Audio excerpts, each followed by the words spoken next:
Luzon,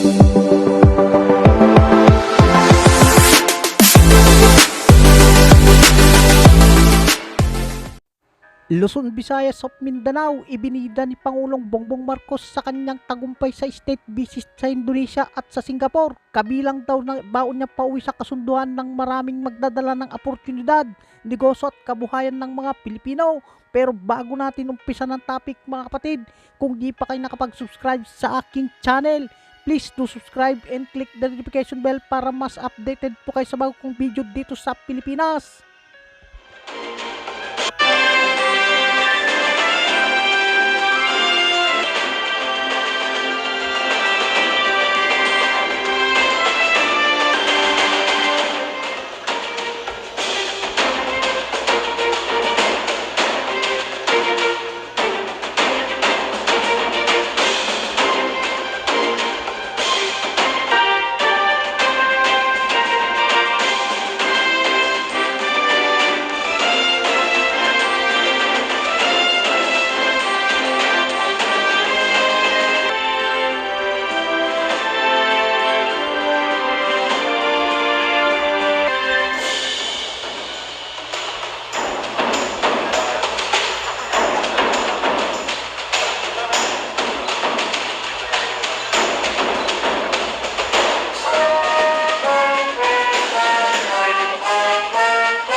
Ladies and gentlemen, the President of the Republic of the Philippines, His Excellency President Ferdinand Romualdez Marcos Jr.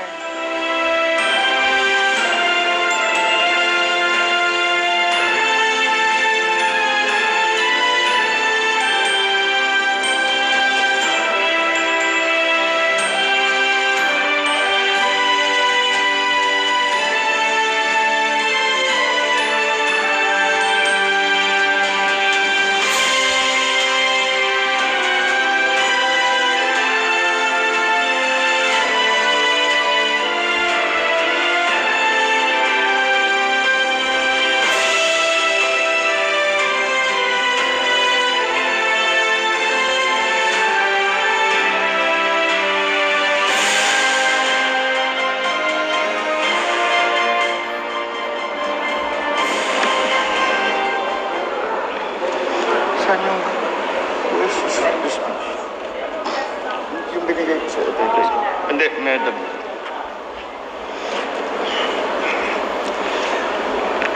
Good evening, Vice President Sara Duterte.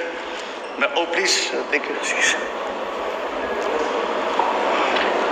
Members of the Cabinet, especially those who form part of the Philippine delegation on this first trip for this administration, state visit to Jakarta, Indonesia, and to Singapore. Distinguished guests, ladies and gentlemen, I am glad to be back from Indonesia and Singapore.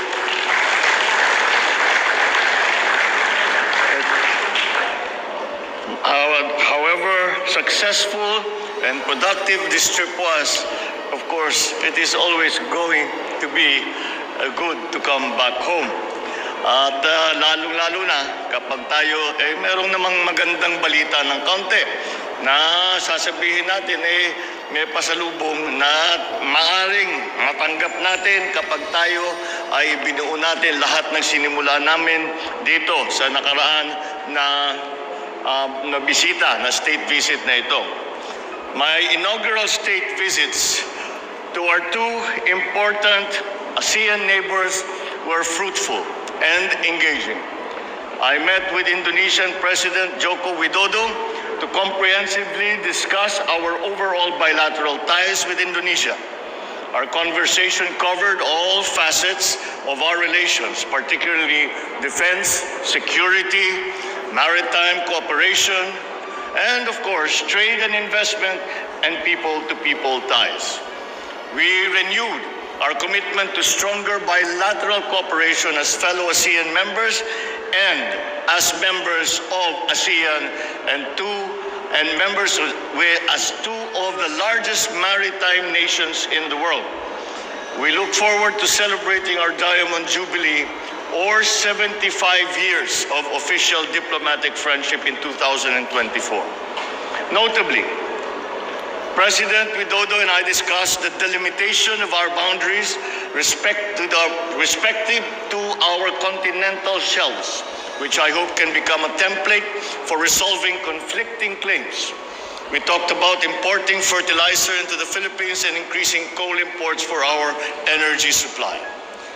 I also met with President Halima Yacob and Prime Minister Lee Hsien Loong of Singapore. Our conversations highlighted the deep and enduring friendship between our two countries. President Yacob spoke highly of her state visit to the Philippines in 2019, when our country celebrated our Golden Jubilee, or 50 years of diplomatic relations. Prime Minister Lee and I also immediately made a connection as our fathers, who were the leaders of our countries, laid the groundwork for the foundation of ASEAN starting in 1967. The visits also offered us an opportunity to exchange views with the leaders of Indonesia and Singapore on important regional and global issues that affect security in our region. We were cognizant of our roles as neighbors and partners in ASEAN. We all share the view that in this time of geopolitical turmoil and uncertainty, unity, mutual respect, and the principle of sovereign equality should always prevail in our efforts to uphold peace and stability and an environment conducive to our continued national development.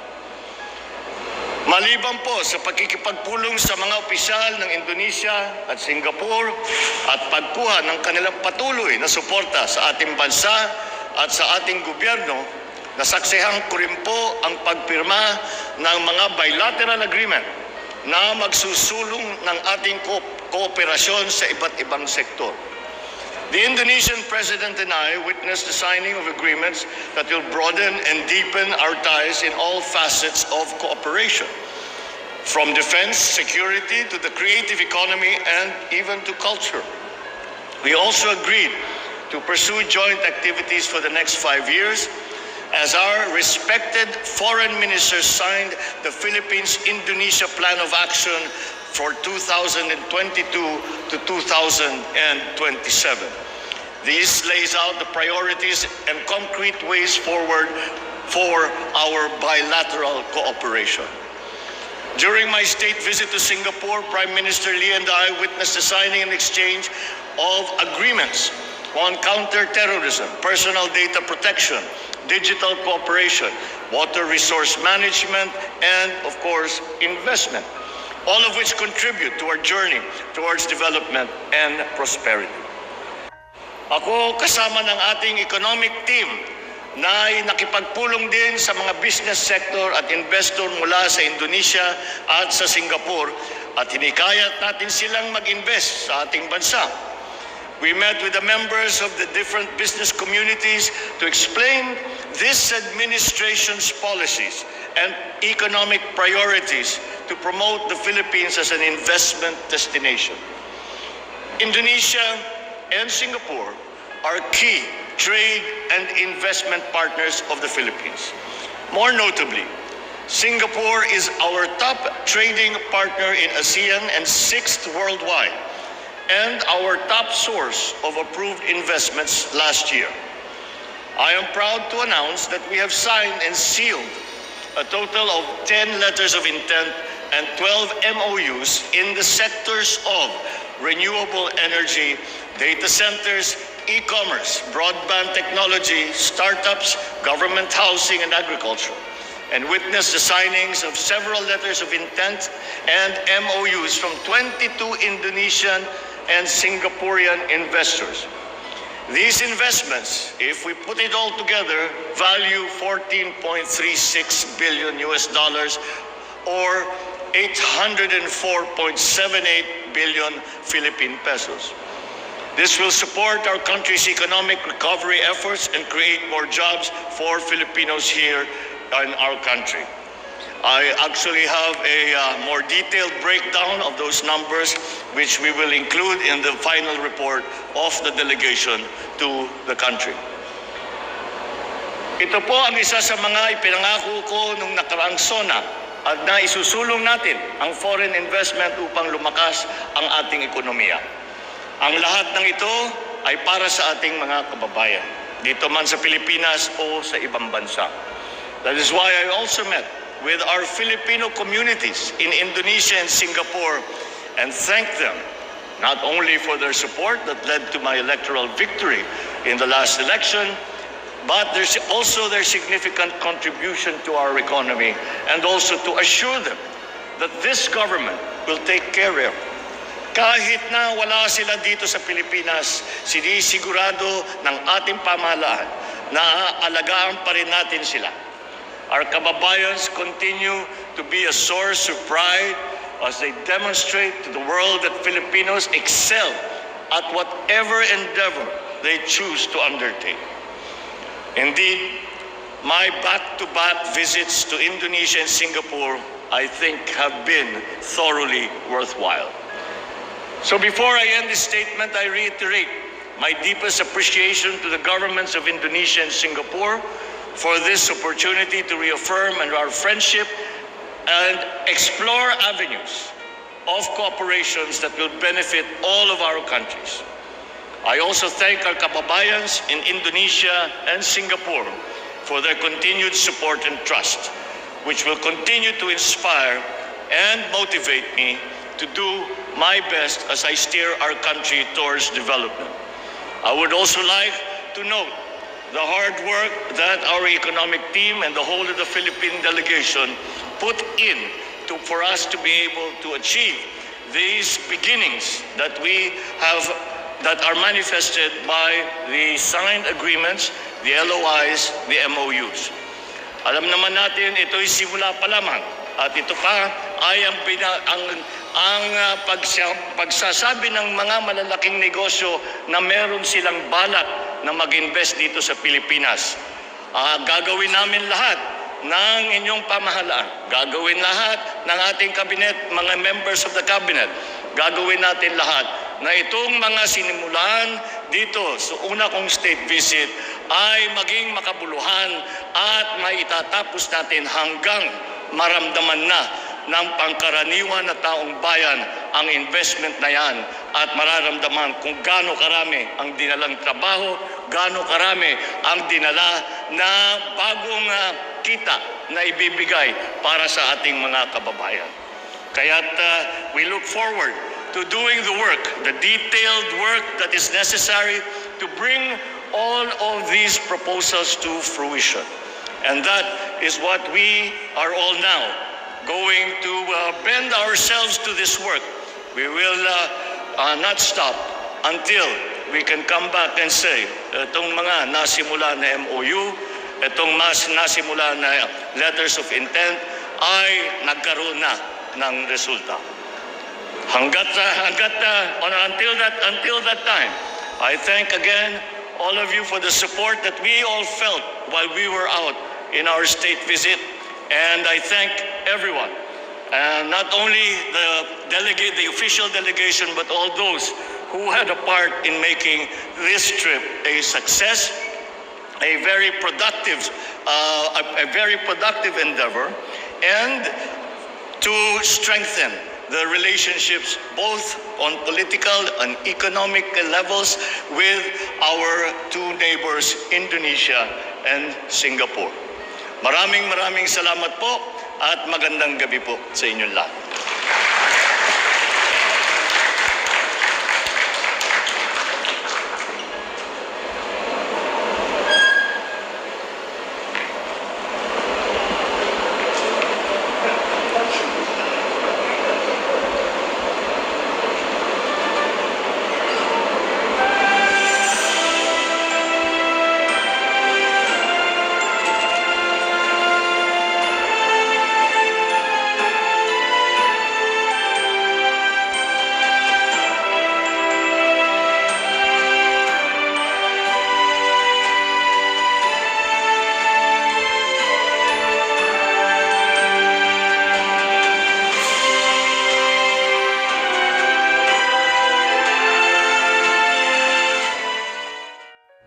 Ano ang masasabi nyo tungkol dito? Mag-comment na lang sa baba at huwag kalimutan mag-subscribe para updated po kayo sa may init na balita. Maraming salamat sa panonood mga kapatid.